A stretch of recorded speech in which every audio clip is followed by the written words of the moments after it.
शिवसेना प्रमुख उद्धव बाळासाहेब ठाकरे यांचा उद्या 27 जुलै रोजी वाढदिवस आहे आणि या जन्मदिनाच्या निमित्तानं बुलढाणा जिल्ह्यात मागील 5 दिवसांपासून जे आहे विविध कार्यक्रम जे आहे त्याचे आयोजन करण्यात आले होते आणि आज देखील बुलढाणा शहरातील या गर्दे वाचनालयात मोठ्या प्रमाणात जे आहे रक्तदान शिबिराचं आयोजन केलं।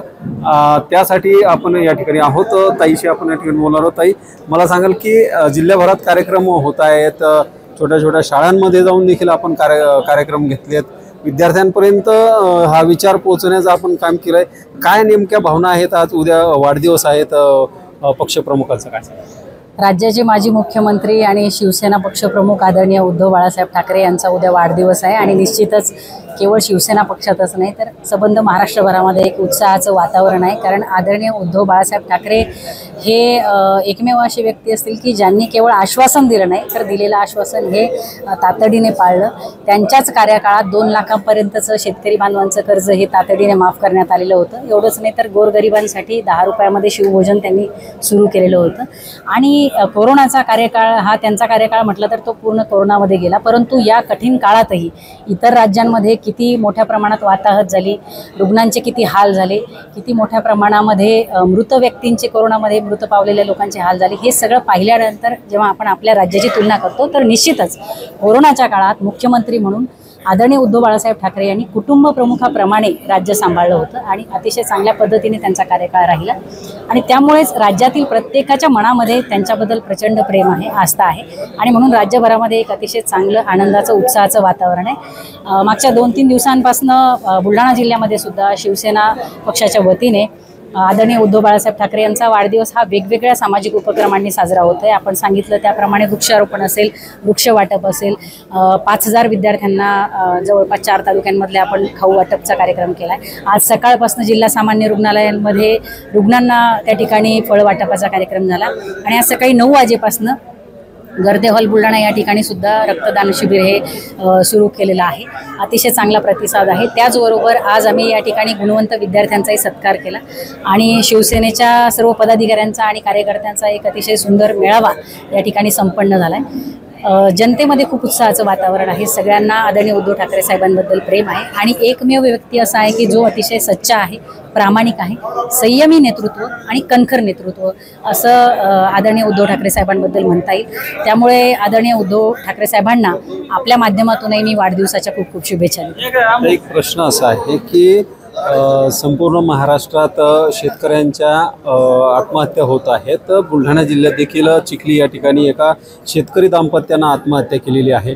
असं असताना कृषी मंत्री जे आहे ते रमी खेळताना तिथं दिसत आहेत। शेतकऱ्यांचे प्रश्न अजूनही मार्गी लागलेले नाही। कर्जमाफी देऊ असं म्हटलं होतं, ती झालेली नाही। काय नेमकं सरकार अपयशी वाटतंय का आपल्याला? नक्कीच मागच्या काही दिवसांमधलं या राज्यातल्या मंत्रिमंडळातील मंत्र्यांचे कारनामे आणि काही लोकप्रतिनिधींनी दाखवलेले करारनामे हे सगळं पाहिल्यानंतर अतिशय वाताहत आज राज्य सरकारमध्ये जे काही मंत्रिमंडळातले मंत्री असतील आणि काही लोकप्रतिनिधी असतील यांनी राज्याची पूर्ण एक प्रतिमा मलिन करण्याचं काम मागच्या काही दिवसांमध्ये केलेलं आहे असं म्हटल्यास वावगं ठरणार नाही। दुर्दैवाची गोष्ट आहे की कृषी मंत्रीपद ज्यांच्याकडे आहे ते कधी शेतकरी बांधवांना भिकारी म्हणतात, आता काही दिवसांपूर्वी त्यांनी शासनालाच भिकारी म्हटलं, पुन्हा ते म्हणतात की नुकसानीचे पैसे देऊन मग शेतकरी काय त्याच्यात साखरपुडे करतात। अशा प्रकारची बेताल व्यक्त करणारे कृषी मंत्री दुर्दैवाने आमचं ज्या सभागृहामध्ये आम्ही आज हजारो लोकांची, करोडो लोकांची आज त्या ठिकाणी टॅक्स दिला जातो आणि त्यातून विधानसभेचं कामकाज चालतं, त्या विधान भवनामध्ये हे मंत्री खुशाल रमी खेळताना आढळतात। हे या राज्याचं दुर्दैव आहे। मला असं वाटतं की मागच्या काही दिवसामध्ये ज्या पद्धतीने महायुतीमधील लोकप्रतिनिधींनी आणि मंत्र्यांनी कारनामे आणि करारनामे करून दाखवलेले आहेत ते सगळं पाहिल्यानंतर मतदार आज डोक्याला हात लावत असतील की कुठून यांना आम्ही त्या ठिकाणी सभागृहात पाठवले। आज महाराष्ट्रातला शेतकरी हा अतिशय हवालदिल आहे।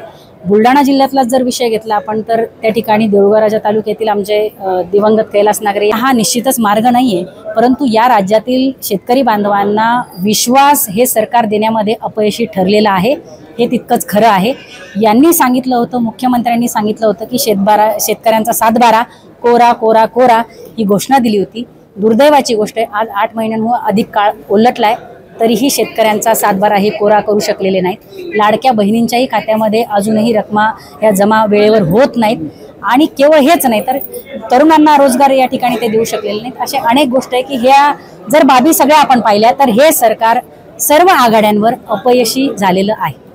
एक शेवटचा प्रश्न असा आहे की आगामी निवडणुकीच्या अनुषंगानं शिवसेना पक्ष कशा पद्धतीनं रणशिंगते फुंकणार आहेत किंवा कशी तयारी या ठिकाणी आहे? नक्कीच शिवसेना उद्धव बाळासाहेब ठाकरे पक्षाची आमची सगळी जी काही तयारी आहे राज्यस्तरावरीलही असेल आणि जिल्हा स्तरावरीलही असेल, येणाऱ्या स्थानिक स्वराज्य संस्थांच्या निवडणुकांच्या दृष्टीने अतिशय चांगल्या पद्धतीने सुरू आहे।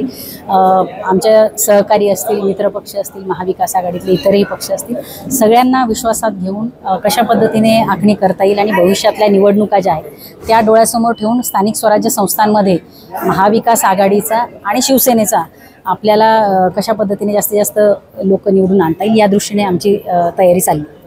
निश्चितच तर संपूर्ण महाराष्ट्रात जे आहे शेतकऱ्यांच्या प्रश्नासाठी हे सरकार सपशेल अपयशी ठरलं असल्याचं प्रतिक्रिया जी आहे या ठिकाणी शिवसेना प्रवक्ता जयश्री शेळके यांनी दिली आहे। दीपक मोरे, नवराष्ट्र, बुलढाणा।